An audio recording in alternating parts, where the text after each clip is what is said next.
Hello and welcome to Barnstable Today. I'm Len Gobeil. The Barnstable Airport Commission met recently and voted on a number of issues, including the issuance of a contract to Clear Channel Communications Airports Division for the rights to sell advertising space in the new terminal. Airport Manager Bud Brielt offered the rationale. Contract that we've been negotiating with for the last several months, if you will, with Clear Channel Airports for our advertising contract. And I believe under the terms of this contract, we get 30% of the sales for things that are non-electronic, for the best way to do it. And if it's electronic, it's 23% that comes to the airport. So, or a minimum of $20,000 a year as a minimum annual guarantee. I think this, which is higher than what we had before. We're also having much more advertising than we had before in this terminal, and we've coordinated, all the advertising has been coordinated with the ART task force to try to reduce the impact, if you will, of the advertising. We're trying to not have it look like, I call it Coney Island, and I don't want to have the billboard effect.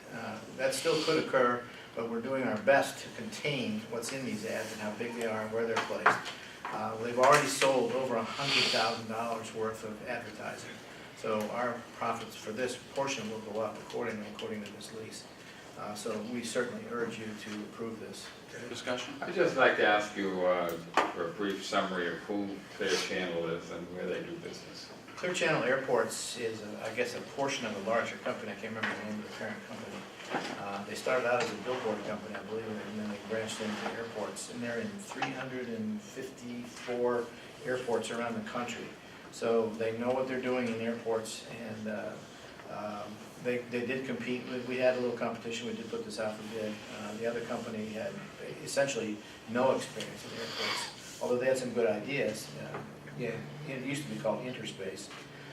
But so Clear Channel Airport is very well known throughout the industry, very well known by the advertising industry, if you will, and they're doing a good job for us. I'd just like to comment that since we got into this, whenever I'm at an airport, I take a look at the advertising that's posted. And I must say that I was impressed with the quality of the presentation that Clear Channel has in other airports in the area. They've been very amenable to working with us. Every ad that they have sold, they've sent to either Frank or myself to review prior to approving it and prior to its manufacture. And we have rejected several because we didn't like the looks of it, we didn't like the content, we didn't like the way it was presented, and had too much advertising, not enough space, if you will. We're trying to get them to help us also create that sense of place in the airport. So like one of the ones they sold was the IFA. It's going to be one of the soffits here in the area. It's Next to the Shepley. Yes, right next to the Shepley one. It's mostly water and with a fluke of a whale as it starts to dive. I mean, what could be better? And so it's a beautiful thing, and a couple others that were likewise. And then some of them were too busy, and we've objected to that. So we're working with them to try to change that, work with the proposed advertiser so as to not lose the revenue, but also to come up with something that's not an eyesore, if you will. All those in favor of the contract? We need to vote on that. Roll call. Chairman Santos? Yes. Clerk O'Brien? Yes. Commissioner Griffin? Yes. Commissioner Dunning? Yes. Commissioner Pursuti? Yes. We have a unanimous approval. The new restaurant in the airport terminal will be called the Mad Platter, and it will be owned and operated by Ralph Binder. That's a result of the vote by the Airport Commission. You know, we put this out to bid, I think, 2 or 3 times, and we finally were able to narrow it down to the Mad Platter. Chef Ralph Binder is doing business as Mad Platter. And we've gone through now about, 5 or 6 iterations of the design. He wanted to expand the kitchen area, so we opted to allow him to expand into what was going to be for the newsstand. It will now be all kitchen and restaurant. So that whole area will be devoted to the Mad Platter. We pulled the RFP for the gift shop. In return, he has increased his proposal for the rent per month And he will also sell newspapers, magazines, and other sundries, if you will, to try to fulfill some of that requirement for the gift shop.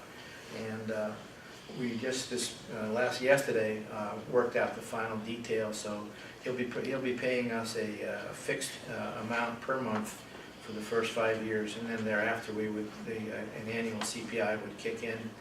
He's also going to be paying us on an increasing scale on a percentage of his gross, which we changed because before I was trying to do net, it's just impossible to do a percentage of net. And then we also put a clause in there with regard to utilities. So in the first year, we would establish a utility baseline, and should he exceed that utility baseline after the first year, then we would impose a utility surcharge. So those were the key issues that we had in there. I think we're very excited. We're really looking forward to getting him in here and getting a good restaurant in operation at the airport. I just had one question. This reads 1 5-year term with 2 5-year options at the sole discretion of the airport. Do I understand this to mean that after 5 years it can be terminated by us? We can do that. Okay. Thank you. Further comments? Vote, please. Roll call vote. Chairman Santos? Yes. Clerk O'Brien? Yes. Commissioner Griffin? Yes. Commissioner Dunning? Yes. Commissioner Pursuti? Yes. It's unanimously approved. The final item on the Airport Commission's agenda was a report by the airport manager. In regard to the construction project, the demolition will be complete sometime this week. It's just about completely done now. There's a pile of rubble out there from the foundations, what they seem to be getting rid of on an aggressive daily schedule.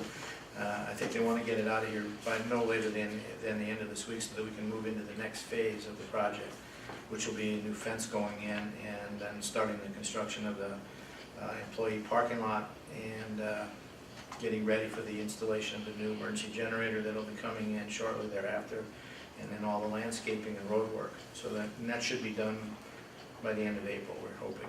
So, Commissioner Pursuti mentioned the budget with regard to personnel costs. We had some projected personnel costs because of increases that came about after I had submitted the original budget submittal to the town, and utility costs continue to go up. So I have worked with the town finance director, and we have amended the budget. We still have a balanced budget, and we've incorporated all these increases to the budget in that amendment. I didn't bring it with me today. I can send you certainly a copy of that amended budget, should you like to get a copy of it. And I certainly will bring it to the Finance Committee next month. If you have any questions, I'd be happy to answer in that. We did the utilities.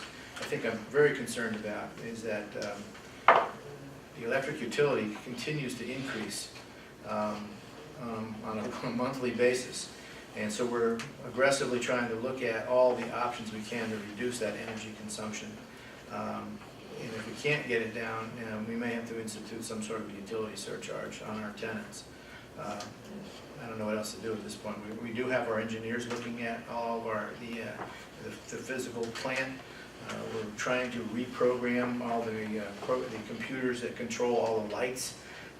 And then we're also looking at putting in individual switches so you can go around and physically turn off lights as much as we possibly can. So we were messing with it one time, and it didn't work. So we were sitting out here in the dark. It was almost like being in here in candlelight at night, but so we had to put them all back on. So we're still working on it.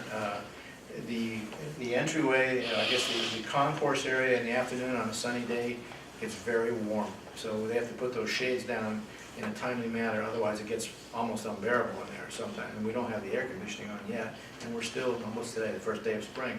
So this could be an issue with our air conditioning. So when we get into air conditioning season, our utilities may go up even further. So I have put in a double increase in the electric utilities to hopefully cover that cost.